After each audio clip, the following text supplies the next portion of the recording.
আসসালামু আলাইকুম, স্বাগতম আপনাদেরকে আমার চ্যানেলে। আজ আমি আপনাদের জন্য নিয়ে এসেছি একদম দেশি গ্রাম বাংলা স্বাদের রেসিপি ফুলকপি বড়ি দিয়ে কই মাছের ঝোল। এই রেসিপিটা খেতে যেরকম অসাধারণ তেমনি রান্না করা খুব সহজ। প্রথমে আমি কই মাছ এখানে ধুয়ে পরিষ্কার করে হালকা লবণ, হলুদ, মরিচ গুঁড়া আর সামান্য তেল দিয়ে সরিষার তেল দিয়ে মাখিয়ে রাখবো।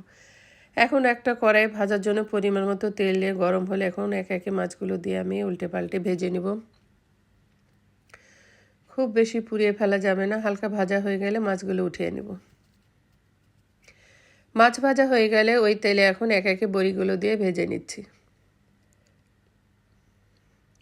বড়িগুলো হালকা ভাজা হয়ে গেলে এখন আমি বড়িগুলো তুলে নিচ্ছি।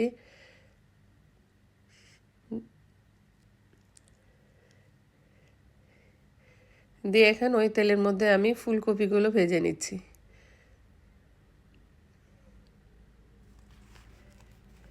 ফুলকপিগুলো একটু ভাজা হয়ে গেলে এখন ওই তেলের মধ্যে আমি আলুগুলো দিয়ে দিচ্ছি। এগুলো একটু ভাজা ভাজা করে নিচ্ছি সবগুলো একসাথে।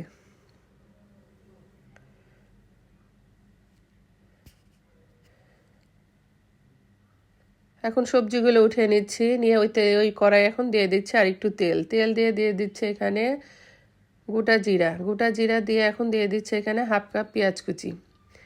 পেঁয়াজ কুচি একটু ভাজা ভাজা হয়ে গেলে এখানে দিয়ে দিচ্ছি আমি 1/4 কাপ পেঁয়াজ বাটা, আর দিয়ে দিচ্ছে এখানে 2 টেবিল চামচ আদা রসুন বাটা। এই তরকারিতে একটু আদা রসুন বাটা বেশি লাগে, এর জন্য একটু বেশি দিচ্ছি।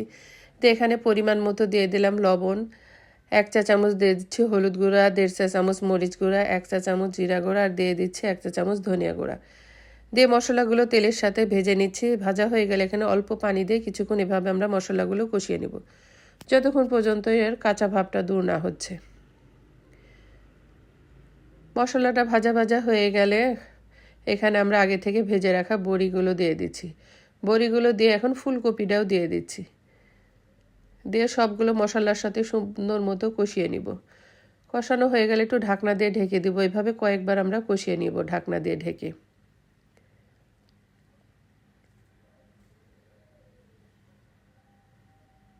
তারপর এখানে দিয়ে দেব এখন পরিমাণ মতো পানি দিয়ে একটা ঢাকনা দিয়ে ঢেকে দেব।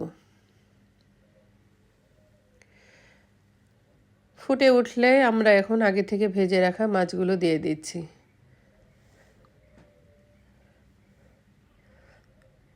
মাছগুলো দেখে এখন একটা মিডিয়াম সাইজের টমেটো কেটে দিয়ে দিব।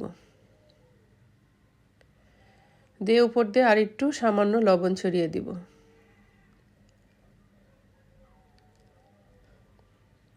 তারপর একটা ঢাকনা দিয়ে আবার ঢেকে দিব।